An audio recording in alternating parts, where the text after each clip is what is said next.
इस news channel पर जो भी वक्ता ने कहा वो उसकी अपनी राय है, जिसकी पुष्टि नेशन न्यूज इंडिया नहीं करता। धन्यवाद।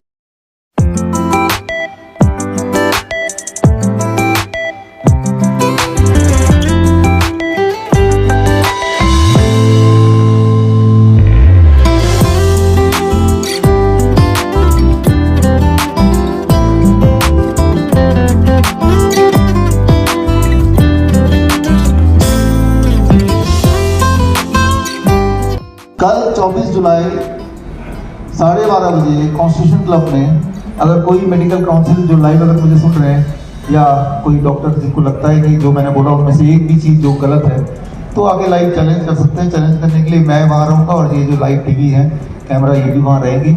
बोलने का मतलब है कि सच अगर ये नहीं है तो कोई ना कोई ज़रूर आएगा, और अगर सच ये है तो बस आपके लिए यही फूड है और यही दवा है, और इसी से बाकी जो पेशेंट हमारे ठीक हुए इसी से आप ठीक हो सकते हैं। तो अब अंत में ये कि ये लेक्चर अभी खत्म होता है, इसके बाद आप में से जो लोग कॉन्वोकेशन वाले लोग हैं, जो कॉन्वोकेशन वाले स्टूडेंट्स हैं वो बैठे रहेंगे, और जो बाकी हमारे पार्टिसिपेंट्स हैं वो यहाँ से बाहर जाएंगे, बाहर लंच करेंगे, दोनों तरफ लंच है राइट, और इधर जाएंगे, इधर दोनों तरफ आपको लंच की लॉबी दिखेगी, और वहीं पे आपको फीडबैक फॉर्म भी जमा करना है। क्यों जमा करना है?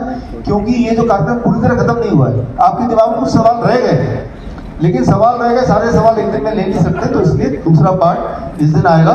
तो अब विद दिस आई कंक्लूड, और अब यहाँ से आधे इधर जाओ, आधे इधर जाओ,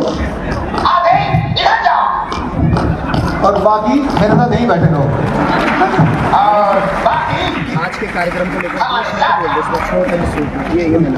हालांकि आप लोग नहीं उठाएंगे बिकॉज आप मेरे स्टूडेंट हैं, आपने बहुत डिटेल में गए। एक आम आदमी बोलेगा नहीं अब तो ये अनसाइंटिफिक बात कर, तो मैं ये तो बोलता हूँ काफी समय से कि अगर अनसाइंटिफिक है तो साबित करके दिखाओ। साइंटिफिक उन बातों को बोली जाती है जो साबित किया जा सकता है राइट। तो हॉस्पिटल जाने से फायदा होगा ऐसा कहीं साबित है क्या? अगर तो साबित है तो वो सामने दिखा दो। लेकिन फिर भी अभी ये लाइव चल रहा है करीब 100 चैनल में, लोग प्रोटेस्ट करेंगे, अरे ये क्या बोल रहे हैं, तो अनसाइंटिफिक बात बोल रहे हैं। तो आप साइंटिफिक बात बोल रहे हो तो साइंटिफिक बात उसे बोली जाती है जो साथ में सबूत होता है, then it is called scientific. आस्था तो कुछ भी हो सकता है, मेरा आस्था है कि जब मैं बीमार पड़ूं मैं हॉस्पिटल जाऊं, वो आस्था है, वो साइंस नहीं है। जब भी मुझे कुछ दुख हो तो मैं मंदिर जाऊं, वो आस्था है, वो साइंस नहीं है। साइंस वो है जिसको साबित किया जाए। तो अगर आपको लगता है, ये मेरे आपके लिए होमवर्क भी है स्टूडेंट्स के लिए या किसी के लिए, अगर आप जिसको ये लगता है कि हॉस्पिटल में जाने से मेरे बचने के चांस बढ़ जाएंगे, तो उसका कोई बैकअप सबूत है क्या? तो बैकअप सबूत नहीं है, सिर्फ एक दिमाग में चल रहा है कि सभी जा रहे हैं तो हम भी जा रहे हैं।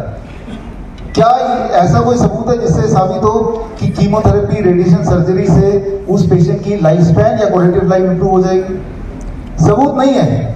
सबूत जो है वो उसके ठीक उल्टा है। लेकिन हमारा जो दिमाग है वो सबूत की जगह ये देखता है ज्यादातर लोग क्या कर रहे हैं, ज्यादातर लोग ये कर रहे हैं, वही इटसेल्फ अपने आप में सबूत समझ लेते हैं राइट। इस बात को थोड़ा और समझाता हूं, आपको ये समझ आ जाए, इसके लिए आज से 4 दिन पहले आपको समझाने के लिए मैंने एक कॉन्टेस्ट रखा, एक कॉन्टेस्ट किया। वो कॉन्टेस्ट क्या है? 10 लाख का कॉन्टेस्ट सैटरडे को। आप में से किसी ने देखा था? काफी लोगों ने देखा था। ये कुत्ते मैं तेरा खून पी जाऊंगा, ये किसका डायलॉग है? धर्मेंद्र का डायलॉग है। हाँ, अगर तो धर्मेंद्र का डायलॉग है तो मेरा कॉन्टेस्ट ये है, मेरा चैलेंज ये है कि धर्मेंद्र का डायलॉग जिस भी फिल्म में बोला है वो क्लिपिंग लाके मुझे भी दो, मैं आपको 10 लाख रुपए दे दूंगा। अब क्या लगेगा, अरे यार ये तो बेकार बात हो, धर्मेंद्र का डायलॉग मैंने खुद देखा है, सब बोल रहे हैं, ये बोल रहा है, वो बोल रहा है, मुझे खुद पता है। लेकिन जब ढूंढने चले जाएंगे तब पता चलेगा धर्मेंद्र जी ने ऐसा कुछ बोला ही नहीं, कभी है ही नहीं कहीं। शौक लग रहा है ना राइट? कभी नहीं बोला। अगर तो बोला तो मैं तो 10 लाख रुपए देने को तैयार हूँ। ये चैलेंज किए भी आज से 3-4 दिन तो हो गए हैं, अभी तक मेरे पास बहुत सारे लोगों के जवाब आए कि शोले में बोला है। मैंने कहा ठीक है, तो वो बोला है, वो क्लिपिंग लगा दे दो मुझे। यादव की बारात में बोला है, लोहान बोला है, इलाका में बोला है, इस तरह के खूब सारे आंसर आप में से कई लोगों ने दिए। लेकिन मेरा सवाल है कि जो भी फिल्म बोल रहे हैं उसका वो क्लिपिंग ला के दे दो, और 10 लाख रुपए ये रहा, मैं खड़ा हूँ, ले लो। अभी तक कोई नहीं आया, ना कोई आएगा।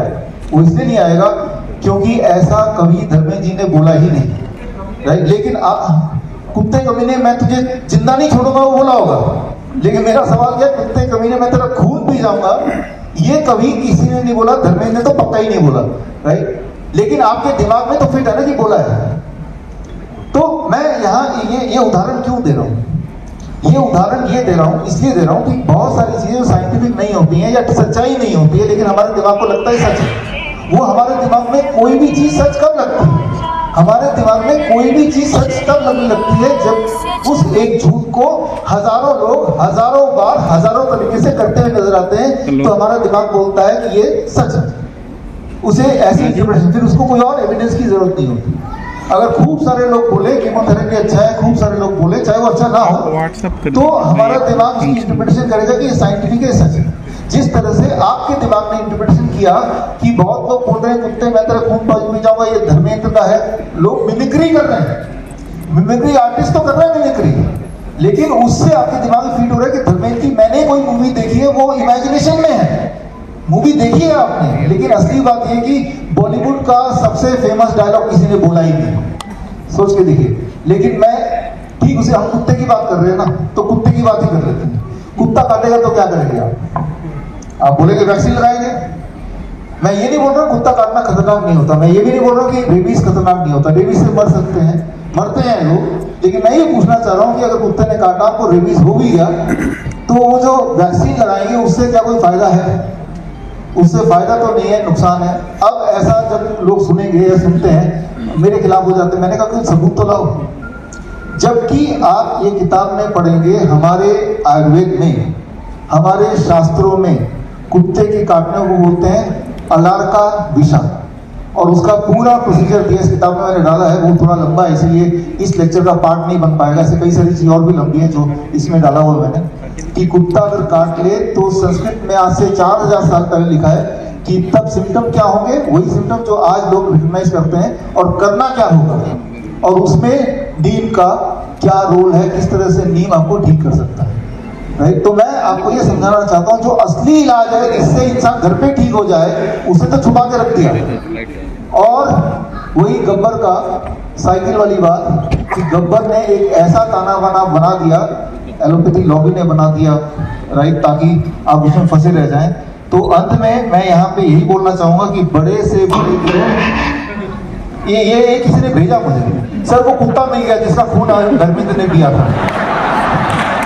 मैंने कहा कॉन्टेस्ट ये नहीं है वो कुत्ता कौन सा था, आप सिर्फ वो क्लिपिंग दो। तो इस तरह से लोगों के जवाब खूब सारे आए, लेकिन असली बात नहीं आई, वो क्लिपिंग नहीं आई। तो खैर आज के इसके कंक्लूजन में मैं यही बोलूंगा कि आपने जो यहाँ समझा, अपने सामने साक्षात एविडेंस देखा, और अगला एविडेंस ये है जब आप खुद करेंगे और खुद देखेंगे, अपने बाकी पेशेंट भी देखेंगे जो नए पास आउट्स हैं। लेकिन कुछ लोग हैं हमारे देश में या दुनिया में जो इस तरह से अपने मुंह को दबा लेते हैं और सच जो है वो देखना नहीं चाहते, सच को एक्नॉलेज नहीं करना चाहते, राइट? आपने देखा ऑटिज्म जो कितना आसानी से ठीक हो सकता है, ट्यूबरक्लोसिस जो कितना आसानी से ठीक हो सकता है, इनफैक्ट कोई भी बीमारी कितनी आसानी से ठीक हो सकती है। लेकिन तब जो एलोपैथी लॉबी, ना तो उनको कुछ सुनाई दे रहा है, ना तो उनको कुछ दिखाई दे रहा है। आज हमारे देश में 99% जो बजट है वो एलोपैथी के लिए है, और 1% बजट पूरा आयुष सिस्टम के लिए, वो भी नहीं है इससे कम। इसीलिए एलोपैथी दिखाई दे रहा है चारों तरफ। इसलिए नहीं दिखाई दे रहा कि वो ज्यादा इफेक्टिव है, इसलिए दिखाई दे रहा है कि ज्यादा इफेक्टिवली उसमें बिजनेस मॉडल है। तो खैर उससे बाहर निकलना है। और अब 30 जुलाई को शाम को 5 बजे कोरोना काल .tv में मैं लाइव आऊंगा, और जो अभी हमारा पहला जो जिनका कॉन्वोकेशन नहीं है, तो अभी लेक्चर का ये समाप्त होने की तरफ है, तो आपके पास एक फीडबैक फॉर्म है, उसमें आपके सवाल आप लिखेंगे, जो भी सवाल है इससे जुड़े हुए, और 30 जुलाई को 5 बजे लाइव आके मैं उनके जवाब